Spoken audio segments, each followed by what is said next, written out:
Digital ಇಂದ smart class ಇಲ್ಲ, only ನಾವು ಇದನ್ನ ಹಚ್ಚೋದ್ರಿಂದ ಬಂದಿದೆ. ಆಮೇಲೆ ಕಂಪ್ಯೂಟರ್ ಬಂದಿಲ್ಲ ನಮ್ಮ ಶಾಲೆಗೆ. ಕಂಪ್ಯೂಟರ್ ಕೂಡ ನಾನು ಬೆಳಗಿನ ವರ್ಷದಲ್ಲಿ ನಾನು ತುಂಬಿ ಕೊಟ್ಟಿದ್ದೇನೆ. ನಮ್ಮ ಶಾಲೆಯಲ್ಲಿ ಕಂಪ್ಯೂಟರ್ಗಳಿಲ್ಲ ಅಂತ ಹೇಳಿ NGO ಕಡೆಯಿಂದ ಬಂದಿದ್ರು, ಬೇರೆ ಇಲಾಖೆಯಿಂದ ಬಂದಿದ್ರು. ನಮ್ಮ ಶಾಲೆಗೆ ಕಂಪ್ಯೂಟರ್ ಸೌಲಭ್ಯ ಬಹಳ ಅವಶ್ಯಕತೆ ಇದೆ. ಆಮೇಲೆ ಇದು ನಮ್ಮ ಶಾಲೆ ಹೈಸ್ಕೂಲ್ ಮಟ್ಟದ್ದು ಏನಿದೆ ಇರೋದ್ರಿಂದ 8th 9th 10th ಹೈಸ್ಕೂಲ್ ಸಂಬಂಧಿಸಿದ್ದು. ಇಲ್ಲಿ ಕಂಪ್ಯೂಟರ್ ಸೌಲಭ್ಯವಿಲ್ಲ, ಶಿಕ್ಷಕರ ಕೊರತೆ ಇದೆ. ನಾನು ಹೇಳ್ತಾ ಇರೋದನ್ನ ಗಮನಿಸಿ, ಪಾಲಕರು ಪೋಷಕರು ಮೇನು ಶಿಕ್ಷಕರ ಸಮಸ್ಯೆ ಬಹಳ ಇದೆ. ಇಲ್ಲಿ PhD ಅಂತ ತಗೊಂಡಾಗ, ಈಗ ನಮ್ಗೆ ಯಾಕೆ PhD ಅಂತ ಮಾಡಿಲ್ಲ ಅದನ್ನ ಹೇಳ್ಬೇಕಾಗ್ತೈತಿ. PhD ನಮ್ಮ ಶಾಲೆಯಲ್ಲಿ ನಾನು ಒಬ್ಬರೇ ಇರೋದು 0 ಕೋರ್ಸ್ಗೆ 1 ರಿಂದ 5 ಶಿಕ್ಷಕರ ಕೊರತೆ ಇದೆ ನಮ್ಮಲ್ಲಿ.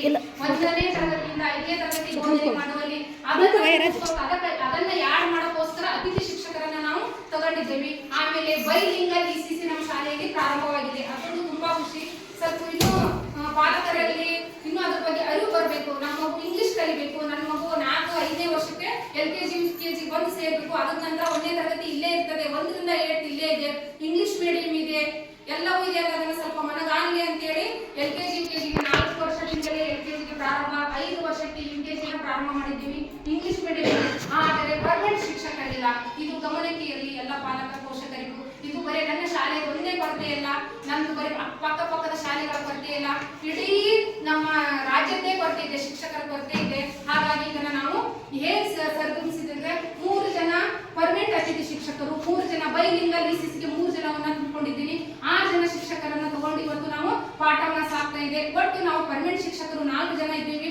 ಇಲ್ಲಿ ನಾನು ಪ್ರಭಾರಿ ಮುಖ್ಯ ಗುರುಗಳಾಗಿ ಮಾತ್ರ ಕಾರ್ಯನಿರ್ವಹಿಸುತ್ತಿದ್ದೀನಿ. ನಾನು ಮುಖ್ಯ ಗುರುಗಳಂದ್ರೆ ಪ್ರಭಾರಿ ಮುಖ್ಯ ಗುರುಗಳ ಹುದ್ದೆಯನ್ನ ನಾನು ಸ್ವಲ್ಪ ಮಟ್ಟಿಗೆ ತುಂಬಿಸೋದಕ್ಕೆ ಪ್ರಯತ್ನವನ್ನ ಮಾಡಿದ್ದೀನಿ. ಸಂಪೂರ್ಣವಾಗಿ ಆಗದೇ ಇದ್ರು ನನ್ನ ಕೈಯಲ್ಲಿ ಎಷ್ಟು ಸಾಧ್ಯ ಇದೆ ಅದನ್ನ ಮಾಡಿದ್ದೀನಿ.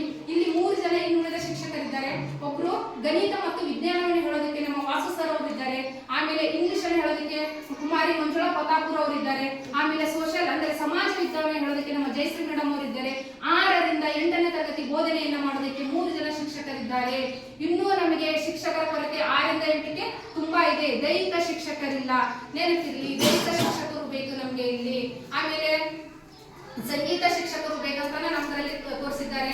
GPTಯಲ್ಲಿ 5 ಜನ ಶಿಕ್ಷಕರ ಕೊರತೆ ಇದೆ. 1 ರಿಂದ 5ನೇ ತರಗತಿ ಬೋಧನೆ ಮಾಡೋದಕ್ಕೆ ಇನ್ನೂ 5 ಜನ ಶಿಕ್ಷಕರು ಬೇಕು. ಒಟ್ಟು ನಮ್ಮ ಶಾಲೆಯ ಶಿಕ್ಷಕರು 12 ಜನ ಇರಬೇಕು. ಪರ್ಮನೆಂಟ್ ಶಿಕ್ಷಕರು, ಒಬ್ಬ ಮುಖ್ಯ ಗುರುಗಳು ಇರಬೇಕು.